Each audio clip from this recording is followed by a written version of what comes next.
All right, is this microphone on? I believe so. It's Tommy Coughlin here checking in, and this is who you got this week. Jack is not seated to my left, unfortunately, in the studio, but this is not going to be just me talking to myself for the next 45 minutes to an hour. No worries there. We have a slew of characters that will be joining us this week as I call into the hotel room in Vermont, where many members of the Gators are very eager to share about their series sweep as they are riding a high from the last series that was uploaded, their first series win in 2 years' time, and their first sweep in possibly even longer than that. So this is a big one for Chris Cheetam and company. Big day from Sawyer, Behen, who they brought in this offseason, as well as the rookie they drafted, Jeremy Adams. So the pieces are coming together for the Gators. So we'll talk to Jeremy, we'll talk to Sawyer, we'll talk to Cheetam, we'll talk to Jason, even hear from Aiden, Richard, and of course get some comments from the commissioner as well, as he is also down in Vermont. So really fun pod, cycling through talking to those guys, and enjoy it. And this is the Pipe It Up Podcast, and cue the intro.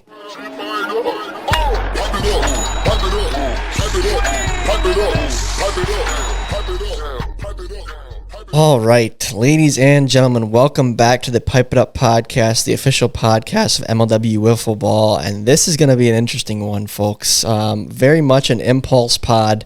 Jack is on vacation this week, and it came to me that all of the Gators players are together in Vermont, and I was like, oh, that'd work out nicely if we could interview all them while they're together. But like the schedule was too busy, it wasn't going to happen, so we're looking at Monday night like usual for recording and a Wednesday upload, but then, from what I hear, everything in Vermont got rained out on day one, Friday, which is today currently. So Friday night we're recording this, uploading Wednesday, of course, the following week. But I got the commissioner, Kyle Schultz, here to start us off this evening on the Zoom call. Kyle, thanks for joining me here on short notice. What the heck is going on in Burlington, Vermont?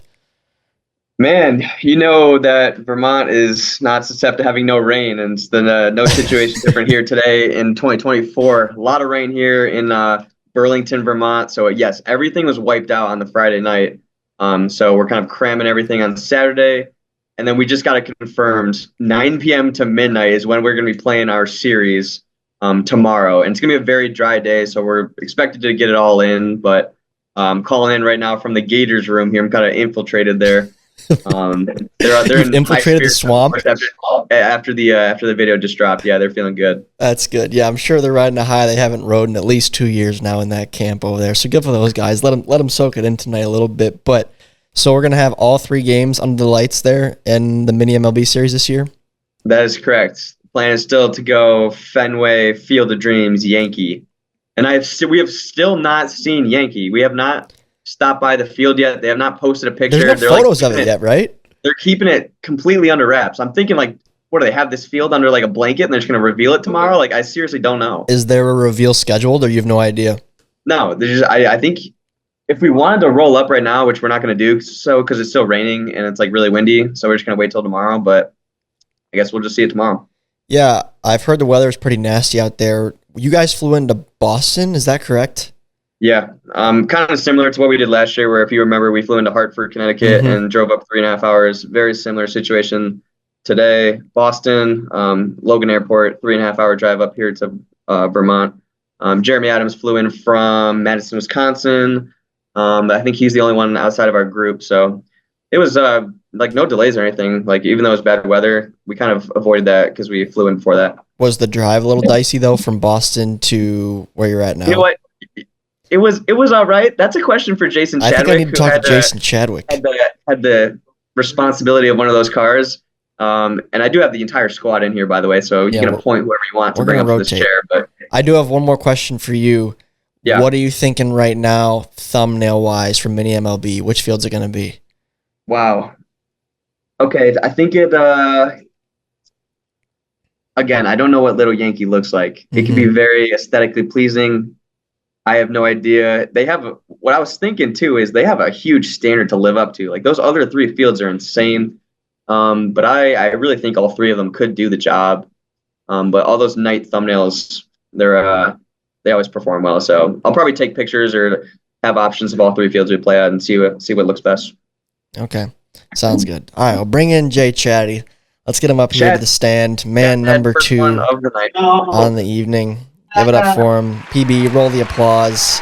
There he is, the bearded man, handsome as ever, how's it going, Jason man? Chadwick. It's going well. How you doing? We made it. You riding the high at least still?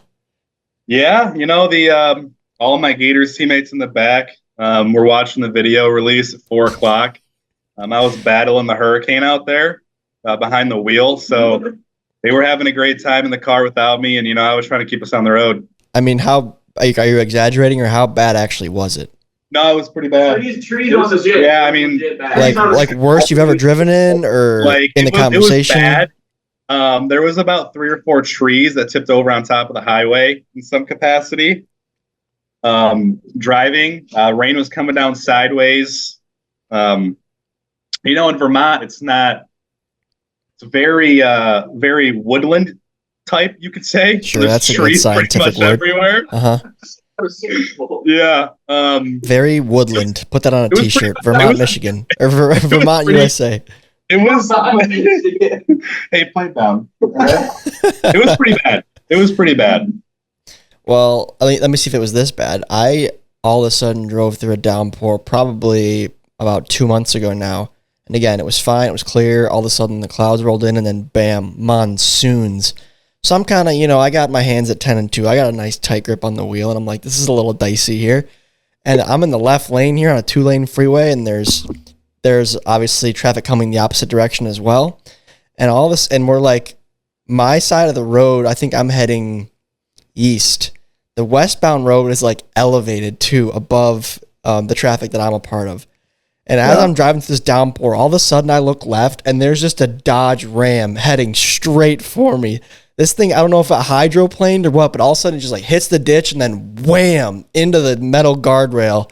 And it was the loudest noise. Like if the guardrail was not there, I was a dead man. Yeah. Like the guardrail stopped this thing, and I'm like still white knuckling. So I'm like, oh my God, I just keep driving. Well, it probably didn't help that we're driving not the most off-road minivan, you could say. We're whipping around these Chrysler minivans. Like when you're going fast enough, when you're going fast enough, like the wind just starts like yanking you to one side of the road. So Chris was the co-pilot. He had to kind of get my attention every once in a while to make sure I was still between the white lines. But yeah, we made it. We made it. Well, good. Glad you guys made it. Of course, glad you guys, for your sake, and not so much the Cats camp, but glad you guys got this sweep. I'm sure that's a big momentum builder and kind of got the win back in the sails that you guys really didn't have this year. You were hitting the ball hard. Kind of everybody was, to be quite frank. What were the vibes like at the Meadows? It had to have been special. Yeah, I've like the last 2 years, Tom, the last fourth slate of the series or the year just haven't been fun at all in the Gators franchise. So we really tried coming into that series, staying up, staying energized. We knew we were kind of playing for our lives. So, it's the little things kind of got us going in game 1, whether it was Sawyer's homer. Yo, what are we doing here, guys? You throwing stuff at you? They're throwing Starburst at me. Oh, I could use a pink Starburst myself, Jason. Throw one my way, will you? Yeah, but anyways, once Sawyer and Jeremy kind of hit back-to-back homers in game 1, it kind of instilled energy into us throughout the series. And like we said, it's more of a one game at a time mentality when you have the backs against the wall. So, just try to stay energized, try to stay up, and it worked against the Wildcats. Yeah, I think what was huge for you guys is, number one, taking the lead early in a game 1 of the series always sets the tone, right? But every single game, you got that 3-0 lead, and it's just so much easier to play ahead versus playing down.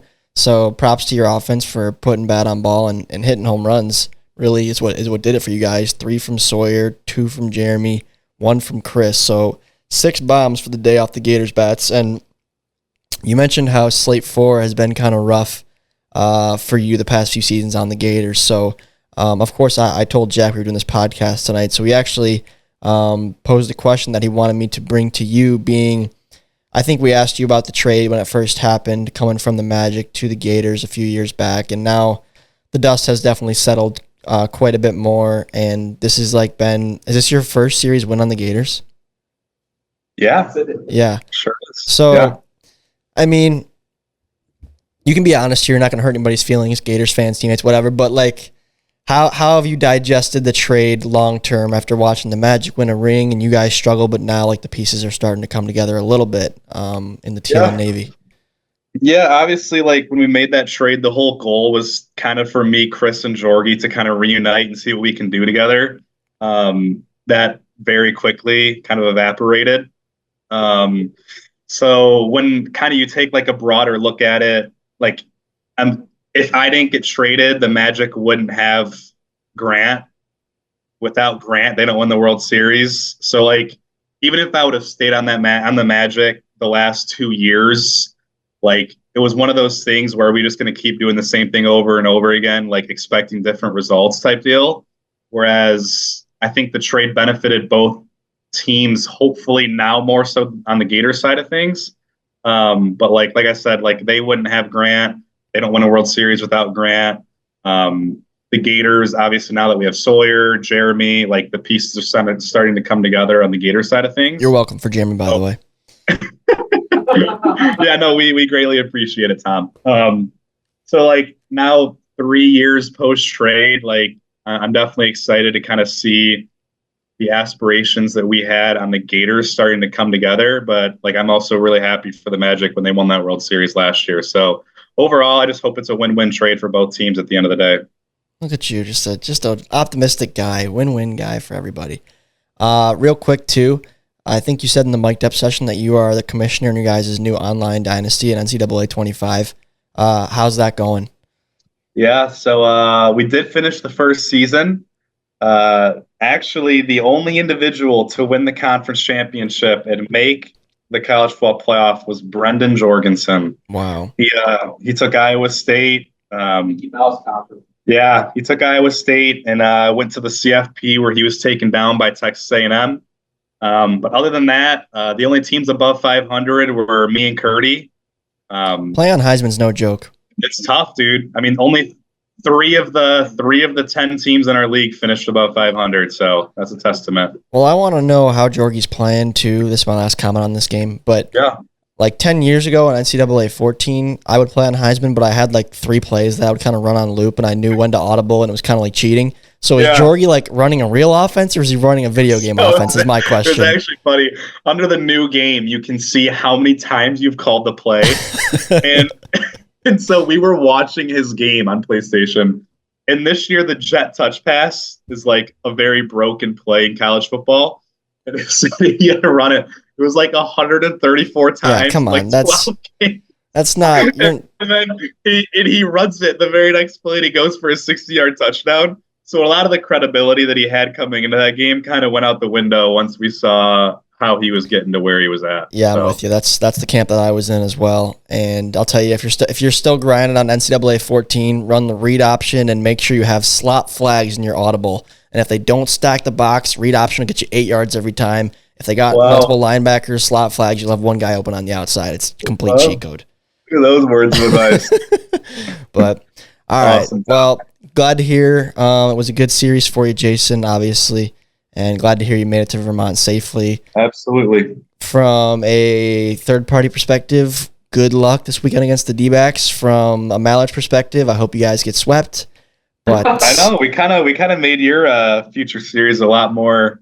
Yeah, I mean, I wouldn't want it any other way though. I like having a little pressure, and my guys could use it. To be honest, we need a little kick in the butt. So absolutely. Well, I appreciate it, man. It's always good talking to you, Tom. Yeah. Who's behind you? Who else you got in the room?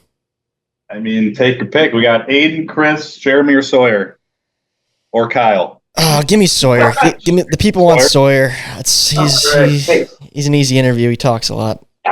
Sawyer Behen, ladies and gentlemen. PB, cue the applause. Welcome, brother. What's up? Sawyer, every time I see you, you got a different haircut, my man. Dustin from SoCal was telling me that last week. Yeah, you're a Waffle in the Mitten champion, huh? Oh, yeah, big time. Congratulations. Well, great series. You finally put it all together this year. I think that was your first 3 home run series since the infamous Brennan Russell day. Is that correct? Probably, yeah. I mean, you mentioned, I think, in the post-game interview that you had played some wiffle ball the previous days leading up to the series against the Wildcats in the Kalamazoo Wiffle Ball League. Was that truthful? Do you think that did play a role in why you hit so well? Truth be told, I think it did because I haven't been hitting the best all year in both leagues. And one of my Kalamazoo teammates, David Ayers, who's also a baseball coach, kind of came up to me right before we were playing on Monday. And he goes, listen, man, just keep both eyes on the ball. That's all you got to do. And because I was trying to pull the ball and I was just trying to swing and hit bombs and just ended up striking out a lot. So I just kind of slowed down and watched the ball all the way in. And I think that's kind of what helped me out. I'll have to take that advice for myself, I think, maybe. You'll hit a bomb. You'll hit a bomb. How about the drop ball, too? Again, very effective. That one, I think, to end the day was disgusting. And it almost looked like you slowed it down and exaggerated the movement on it. But you're just in a unique spot right now. And I want to hear a comment from your end on your perspective. But to me, it's just like you're the guy. If I'm thinking about myself as a hitter in high school, like you're like the junk baller that no one wants to face because he's like effectively wild, doesn't throw you good stuff to hit, and at the end of the day, he's wild, but he doesn't walk too many guys to where it's a problem, and you're kind of like perfectly teetering that line right now. So, I mean, what's like your approach out there?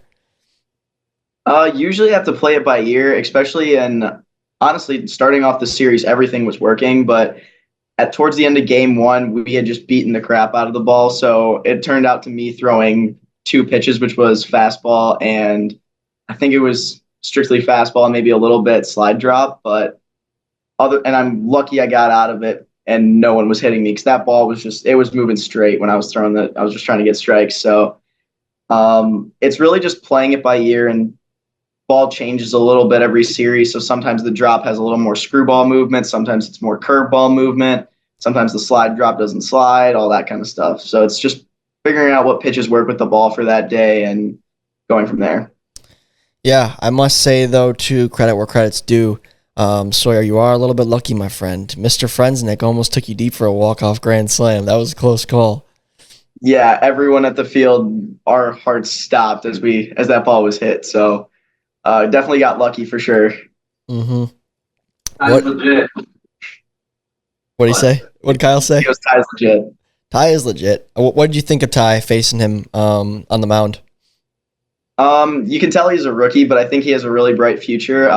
When he sees his pitch, he smashes it, obviously. But I think you can tell that he's a rookie and he hasn't seen some of those pitches before and hasn't seen everyone being this good kind of thing. So I think he still has to get used to it. But no, he's a really good prospect and a really good player for sure. Now, Sawyer, this is nothing new for you, but was there a little bit of jawing going on? It's hard for me to tell watching the video, but were you giving it to Ty a little bit, giving the youngster a little bit of a taste of what the league's like? No, so basically what happened was once Kyle got on second, Jason kind of noticed that Kyle was relaying my pitches a little bit to the hitters. Mm-hmm. I didn't know too much if they were actually taking that advice or not. So once Jason kind of told me that, I was like, I basically yelled out, "You already know what's coming," and then threw him the drop. So it wasn't a shot at Ty. It was more just Kyle was relaying my pitches a little bit. Yeah, welcome to the league, Sawyer. I mean, that's fair game. I think that's fair game all around. I mean, Sawyer, you take the trash talk about as far as anybody, but I wouldn't say it really goes too far. But I was just curious because obviously Ty is younger and he's like a quieter kid, so I was wondering if you were giving it to him a little bit. No, it was bullying. Was there bullying happening? Is that what I just heard? It was nothing against Ty. I was just I was trying to mess with him a little bit, but honestly, it was more in the fact that I heard Kyle was kind of relaying my pitches a little bit, so that was pretty much it. Also, one final question for you, Sawyer, too. Oh, number one, how's the shoulder? I should ask that. So, one, it's actually feeling great, but because I was supposed to get the surgery this coming Thursday, but a couple of my brother's baseball buddies, their brothers ended up having a PRP shot, which is kind of like you get your blood drawn, they dilute it down and inject it back in, and it speeds healing up and can make labrums asymptomatic. And I've heard that a lot of guys with this injury end up getting it. So I'm going to try that out first. So probably towards the end of November. So I'm still pitching this year. Going to go to UIFs, that whole thing. Oh, boy. So I'm just going to play through it. It's not too bad. There's new life in this Gators team. I tell you what, 3 wins is all it takes sometimes. But no, those were 3 big wins, and I don't think anybody was picking you guys in that series. I was saying you wouldn't win a series all year. Now all of a sudden, like, we need to win games on the Mallards just to keep pace. So we're 5-4. You guys are 6-6. So we need a series win to stay ahead of you in the standings here in Slate 4. But anyways, appreciate having you on, and congratulations on a series win. That was impressive. Let me talk. I don't know if Jeremy's as talkative of a guy. Let's let Jeremy debut on the pod here. Jeremy, let's go. Jeremy Adams, ladies and gentlemen. First time on the pod. Pressure's on. What's up, Jeremy? How's it going? I'm doing well. How about you? Pretty good. Good. Now, did you fly into Boston or did you fly straight into Vermont? No. So I left Madison early Or did you yesterday drive? morning. No, we flew. Okay. I flew from Madison to Philadelphia and then Philadelphia to Burlington. Okay. So you didn't have to deal with a 3.5-hour drive. Nope. All right, cool. And who did you travel with? Just my mom. Just your mother. Has she been to every MLW series this year? No, she's taking me to half, and then my dad's been at the other half. Okay. I thought I heard somebody cheering in Slate 4 when you were hitting those dingers. Yeah. Who was that? That was my mom. She started screaming after I hit that first bomb. Hey, you don't got to be embarrassed. You could hear my mom screaming when we were in Philly, remember? But nah, great series. You tattooed both those balls, and they were both like pretty good pitches too, I thought. But you seem pretty comfortable. I want to ask, what do you think has helped you more this year in terms of your hitting approach, playing in MLW tournaments or just like playing separately in your own league back in Wisconsin? I'd say probably back in my own league, because in tournaments, you're not really seeing a lot of the pitches that you see in like actual series. You're seeing a lot of like just way faster. Yeah, explain that for people who maybe haven't played in a tournament or don't understand. Yeah, so like a lot of people that are throwing hard are pretty much just throwing like risers at like 90. So that doesn't really help you out in a league where the speed limit's 72. But back in my own league, we play with the same rules, but we just play with a 65 speed limit. So I'm still seeing all the same pitches. Mm-hmm. What's it been like? Because I know your teammates, I've watched you guys play in many tournaments over the years on your Flamingo squad and the MLW tournament circuit. Are they itching to get in the league now as well? Or are they just happy for you and rooting for you? What's that been like? Just like talking about the games in MLW with your teammates back home. I'd say a little bit of both. I think they're a little bit jealous that I'm in the league now, but they're also rooting for me. What's Hornberger up to? Yeah, Sean Hornberger, the southpaw, absolute stud on the mound. When's he going to get in the league? I don't know. He's been traveling all over the country for baseball, so he's been pretty busy. Is he a pitcher in baseball as well? Yeah, he pitches a little bit, and then he plays outfield too, I think. Sweet. Was it yeah, I'm sure there's a little bit of jealousy there. I can't really blame them for it, but hopefully they're also happy for you. Was it like a tough sell? So how old are you, Jeremy? I just turned 17 2 months ago.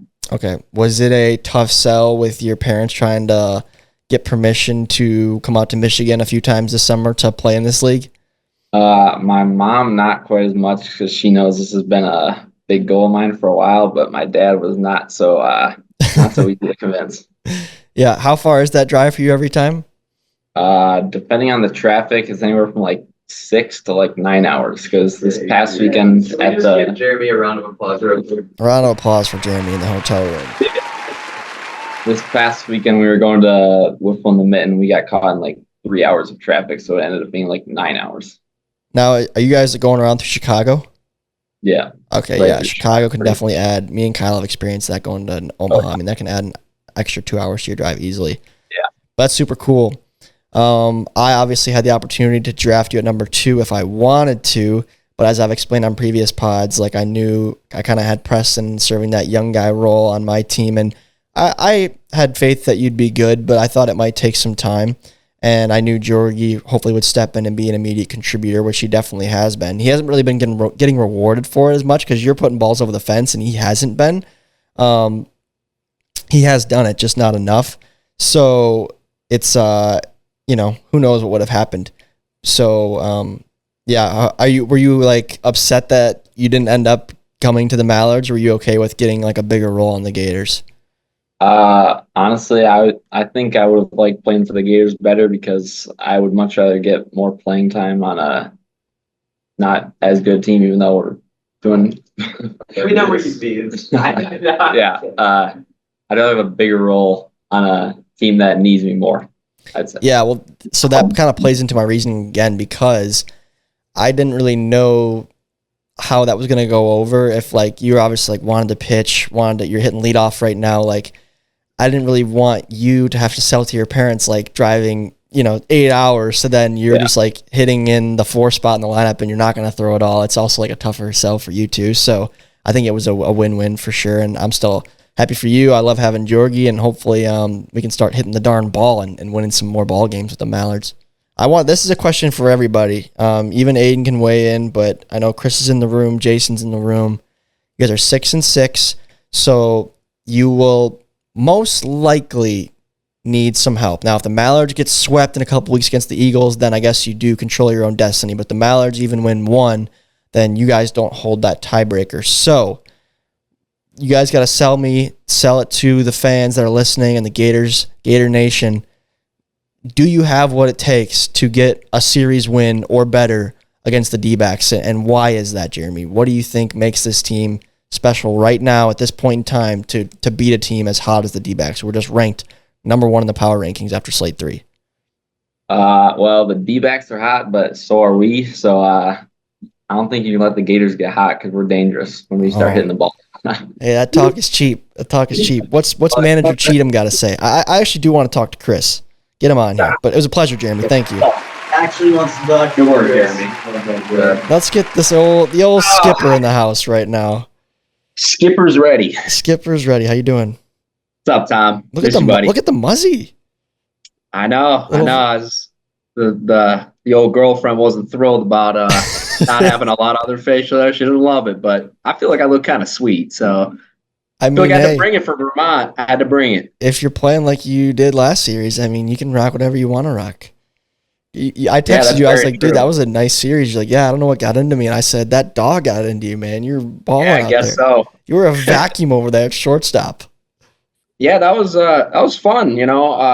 I figured, we need to do the little things a little bit better as a team. I mean, I kind of aired it out last time I was on the pod. Just felt like we were very close, but we weren't getting timely hits. I felt like our defense maybe need a little bit of work too. So I think we delivered on those 2 things a lot. We just kind of like, maybe everybody heard me, I don't know, but we just kind of put it all together against the Cats, and it made me believe that we could beat anybody in this league. I already knew it, but it was good to actually visualize it for real for once. Yeah, I mean, it was cool to see, and like it was cool for me to like watch Sawyer get super excited and all you guys like being loud as he's rounding the bases, because it's like, dang, the Gators haven't experienced this in literally years. So it is cool, I think, for the fans to say.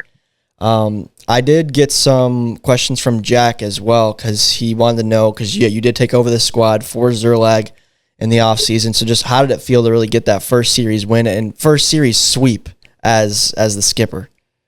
That was really good. It was a different feeling just because, I'm not in the same role I was back when we used to win, when we won the World Series and when we had success the year after, and then also through failures too. So it's a little bit of a different feeling, like taking a back seat. I do miss getting on the mound a lot. I've been talking about that a lot today, joking out, maybe you'll see me on the mound tomorrow for this Vermont series. I highly doubt it.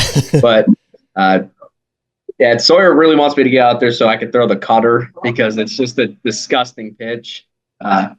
But in all seriousness, though, it was just really fun because I've seen the talent we have on this team. We were close to beating you guys. I feel like we played the Eagles and the Preds pretty tough as well. And it was just kind of nice to see how we put the pieces together, and it just kind of all fell into place nicely. So it was definitely very encouraging for our future. And even if we're in a tough division, so even if we do fall short, I think that it's really optimistic going into next year because we have a really good core group of 5 right now. So I really like what I see. That's well said.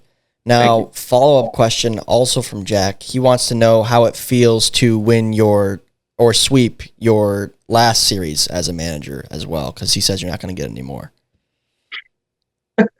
Wow, that's his words, not mine. Very nice from a guy that doesn't have a single hit this season. Shots fired.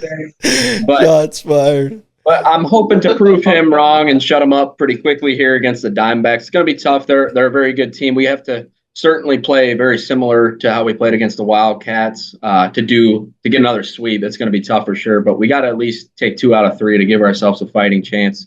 to make the playoffs. Sweep would be massive for sure to give us a shot at 9-6. But I think our defense, we need to bring our defense there and put the ball in play a lot, regardless of if Sawyer's on and Jeremy's on again. I think they're going to put the ball in play a lot, and we're going to have to bring the sticks against them. They got good pitching, good defense, so it's going to require those little things again, so we'll see. So that's how you guys view it right now with the Mallards playing the Cobras in Slate 5. You think it's going to take at least 2 wins for you?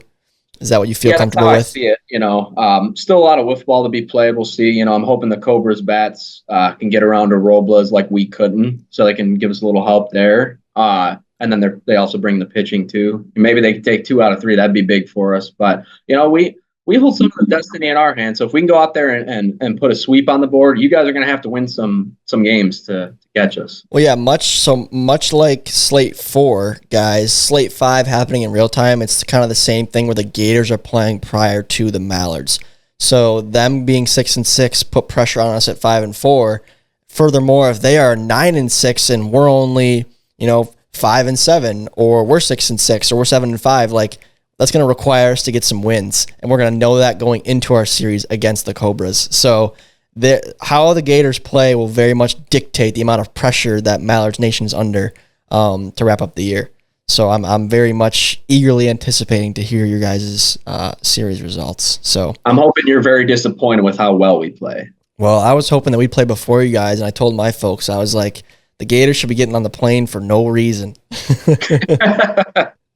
But there was a world where that could have happened for sure, based on Slate 4 and 5. So, but still a lot of wiffle ball to be played. So we're going to go out there and try to put a number up, because even if we can go out there and win 2 games, we're going to put pressure on you guys regardless of how either one of those series go. Mm-hmm. So, and just hope for the best. I'm proud of the way we played this year. A couple of things didn't go our way early in the year too that could have made a difference, but can't look back at that. Got to look at the future. I mean, yeah, you guys were a Jorgen. I'm thinking of one play because I played against you when it happened. You were a Jorgensen home run robbery away from being 7-5 right now, not 6-6. Changed the whole season right there, Tom. I mean, going into your next slate, you guys would be, under 500. We'd have the tiebreaker a lot. We come out and sweep the Cats. We're over 500. You guys would have some serious. You guys would be on the outside looking in right now. So I'm hoping that the Eagles and the Cobras can take care of some business against you guys, and we can get in. We have a chance to get in, even if we win 1 or we win 2. So we'll see. Yeah. Again, me being your friend, Chris, and I've known you for several years, I do hope you guys play your best ball out there, but I want the Mallards to win a ring, so let's hope that doesn't happen. I hope you play your best, and I hope your best just isn't quite good enough against the D-backs. Let's put it that way.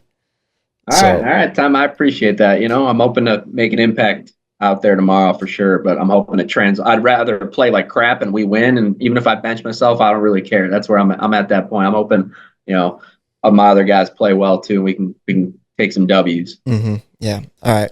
Well, I think the only one I haven't heard from at this point is Aiden. So why don't we get him in here real quick for just a quick intro. A guy who hasn't seen much screen time yet in the MLW sphere, whether in a main video or in Pipe It Up. Aiden, how's it going, man? What's up, Tom? How you doing? I'm doing good. I don't think the fans really know you. How about you give the fans about a 30-second, hey, my name is Aiden, my favorite color is this. Yeah, who is Aiden Richard? That's what the people want to know right now. What makes you unique? Me unique? Yeah, sorry. Tough, hard-hitting question here in this interview. Hey, I don't know. I don't think I'm really unique.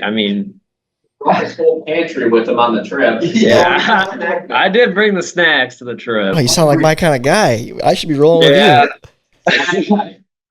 I'm kind of the team mom, Okay. Every team needs a team mom.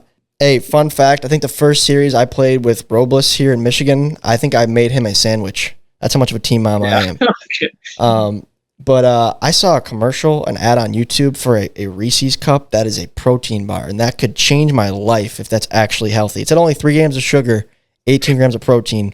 That would be unbelievable. I got to do some more research on that. But when I was looking for comment of the week, I just had that ad pop up. Yeah, Reese's are good, man.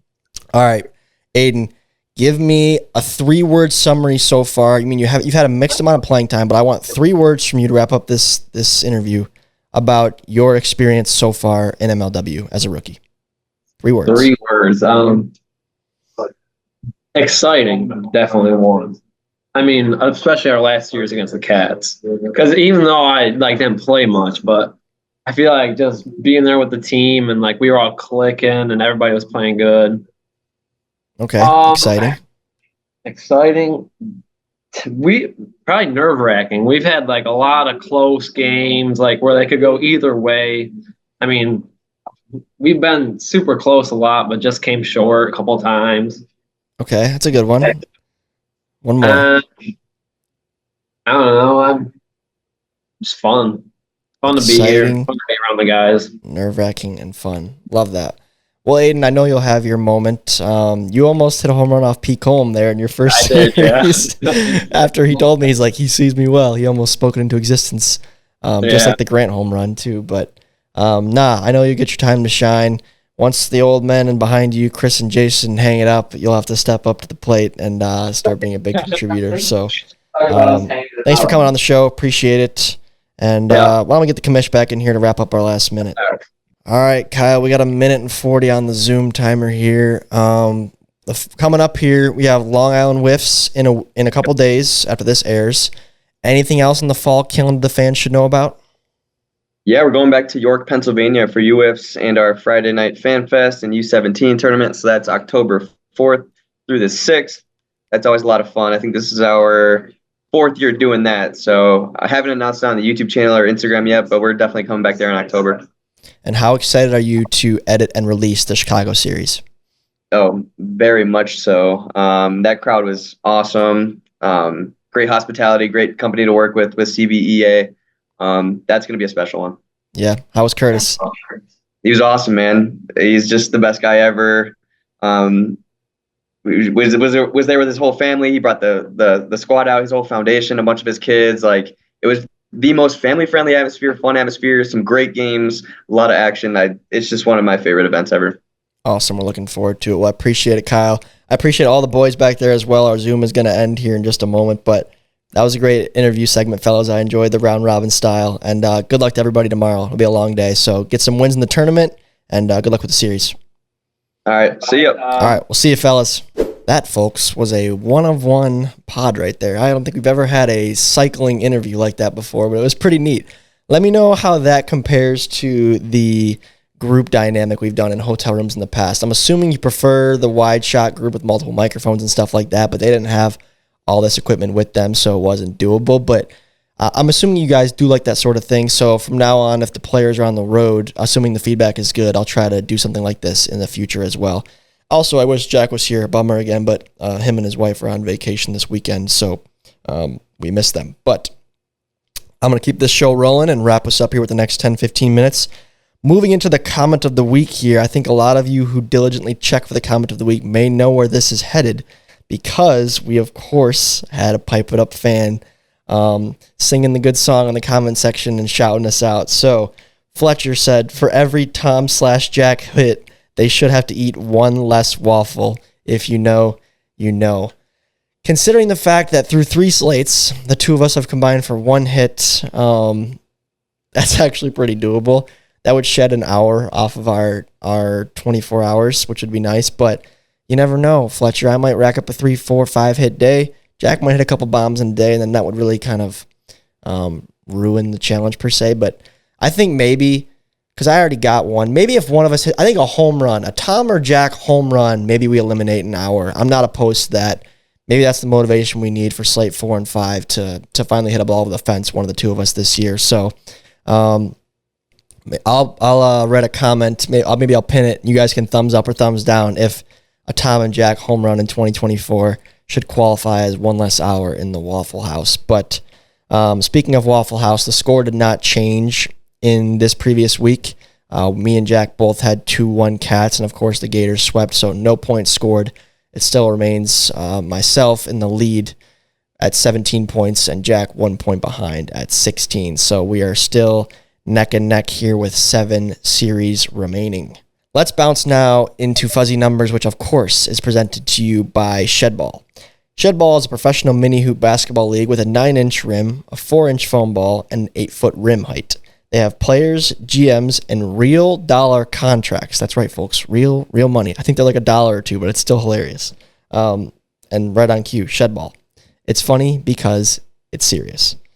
The first 3 episodes of season 1 are on YouTube now, and for more information, you can head over to ShedBall.com to check them out. Once again, that is ShedBall on YouTube and ShedBall.com. All right, Tim, take it away with Fuzzy Frank. Thanks again, gentlemen. A very special edition of Fuzzy Numbers again today. We have Frank on the line. And earlier this week, after I've bombarded him with requests for an image of himself, a picture of himself, he sent me this. So if you're usually a podcast listener, you might want to flip it over to the YouTube channel and take a look. This is what Frank sent me. Now, I've got questions on this, but I have other questions first. Frank, thank you for joining us again on the line. How are you doing today? Oh, just living the dream. If that dream involves crunching numbers and dodging endless requests for a face reveal. So pretty typical. How about you? Frank, I'm doing fantastic. So D-backs Cobras, who do you have? Well, I've got the D-backs sweeping the series 3-0. Norp's going to be a brick wall on the mound, and the Cobras are going to be swinging at air most of the time. Even when they make contact, Heath and Bennett are going to make sure the scoreboard tilts in the D-backs' favor. All right, so you got a sweep. Last week, I asked you for a stat of the series. You said Kyle Schultz homers twice, then I pushed back on you, and you changed your mind. Everybody's saying you waffled. Where's your backbone, Frank? Do you have a stat of the series this time around? The great waffling scandal. It's not called waffling. It's called strategic reconsideration. But hey, if people want to call me out for adjusting my predictions to reflect the latest data, that's on them. As for a stat of the game this time, let's keep it simple. Jimmy Norp will have over 10 strikeouts in Game 1. Whoa. And no, I'm not wavering on that. If anyone wants to doubt it, well, I hope they enjoy their waffles. So speaking of waffles, we have the Waffle House Challenge. Jack and Tom going back and forth. Who do you think could put away more waffles here? Between Jack and Tom, how many waffles do you think they could put away? The Waffle House Challenge. Let's see. Jack's got the size advantage, but Tom's got the reputation for being able to pack it away. I'd say Jack could probably manage 12 waffles before he starts regretting every life choice that led him to that point. As for Tom, I wouldn't be surprised if he powers through 15, maybe even 16 with that terrifying calm of his. But honestly, the real winner here is Waffle House. Just think of the profit margin on this little stunt. Well, that makes me think about what Jack's wife has been saying. She's been concerned. She's really been motivating him to win this thing because she's afraid he's going to be sick. It's going to cost a ton of money. So what do you think? What do you think about these issues? Jack, when he was questioned on that by his wife, said, it's for the kids. The old for the kids defense, a classic. Look, Jack's wife isn't wrong to be worried. A dozen waffles will have anyone questioning their life decisions, especially when the bill comes. But hey, if Jack wants to martyr himself on a stack of waffles for the kids, who am I to argue? Maybe it'll be a valuable lesson in the perils of competitive eating and poor decision making. Plus, let's be real, it's not like the kids are going to be the ones dealing with the aftermath. Very fair, very fair. They certainly will not. So we got to talk about the picture. Frank, you sent me this picture, not even really sure what I'm looking at. Still don't know what you look like. What's going on here? The picture. Yeah, I figured if I gave you something, maybe you'd all finally stop asking. Look, the guy behind the fence, that's just my way of saying respect my privacy. I'm not here to be a social media influencer or anything. I'm here to talk stats, ruin your predictions, and keep this air of mystery alive. Besides, do you really need to know what I look like? Just imagine a generic-looking guy in the metaverse who's too busy crunching numbers to care about selfies. That should do it. Frank, thank you for your time. As always, it's been a privilege. Anything else you want to share with the Pipe It Up audience? Yeah, just this. Don't take my predictions too seriously, unless I'm right, in which case I fully expect an apology and maybe even a waffle or two in my honor. But really, enjoy the games, keep second-guessing everything I say, and remember, I'm always watching the stats, even if you can't see me. Thanks, Frank. Back to Pipe It Up. Wow, a lot was said there by Tim and Frank, and it appears that Frank does take human form in the metaverse. Do we know what he looks like? Not really, but he has dark hair, which is interesting. Brown hair squad. And Frank, like I was saying, 15 waffles. I don't think there's any shot I do it, but I'm gonna give you everything I got. I take that to heart, and I'm gonna give you everything I got if it is me. But I got a 1-point lead right now. Now 3-0. D-backs was the general saying there in the 4 minutes we got from Frank. And he says Norp's going to be lights out against these Cobras. But I don't know, man. This Cobras offense has been pesky. They really have. And I think if Jack was sitting to my left, he'd agree with me. And maybe I'll post some text messages from Jack and I once I'll let him listen to that at a later time. But, you know, I don't really see these teams going to extra innings. So I don't see that whole 10 strikeout thing happening. The Cobras offense is just too up and down. The D-backs offense is very good. I feel like we're not going to see a lot of those 0-0 games. So I'll fade that one. I'm going to say no extras, but a D-back sweep, I mean, it definitely could happen. They're a very good team. They just took down a very good Eagles team to wrap up Slate 3. So I'm not going to rule it out, but I like what I said regarding 2-1 D-backs. Jack had the same prediction. That's what we have going into Slate 4 here in this next matchup. The tiebreaker we set was 40.5 strikeouts. I have the under. Jack has the over for that additional third point if it is 2-1 D-backs. So, Frank, I like where your head's at with the D-backs, but I think the Cobras might snag one. We'll see. You know, this team could shock everybody and stay hot and beat the D-backs outright, and that would just be electric, I think, for the fan base because the Cobras fan base is loud. I think they're gaining more fans as the year goes on, too. So, if they do win this series and upset the red-hot D-backs, the number one ranked power-ranked team, like I said, that'd be huge for the league and it would really shake things up. And the AL's already janky as it is. But if you're a Wildcats fan, you want to see the Cobras struggle. You are a massive Jimmy Norp fan this weekend if you are a typical Cats fan. So keep that in mind, folks. But that is just about all I got. Looking forward here at the agenda. Again, like Kyle mentioned, Long Island Whiffs is this coming weekend. Hopefully a lot of you guys signed up and are playing in the tournament.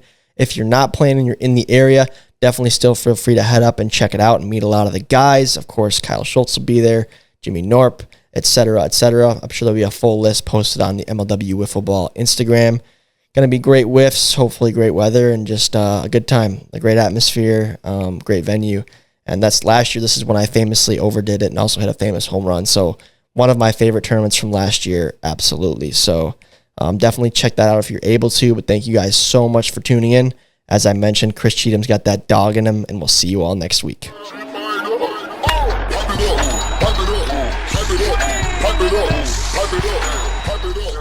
it up.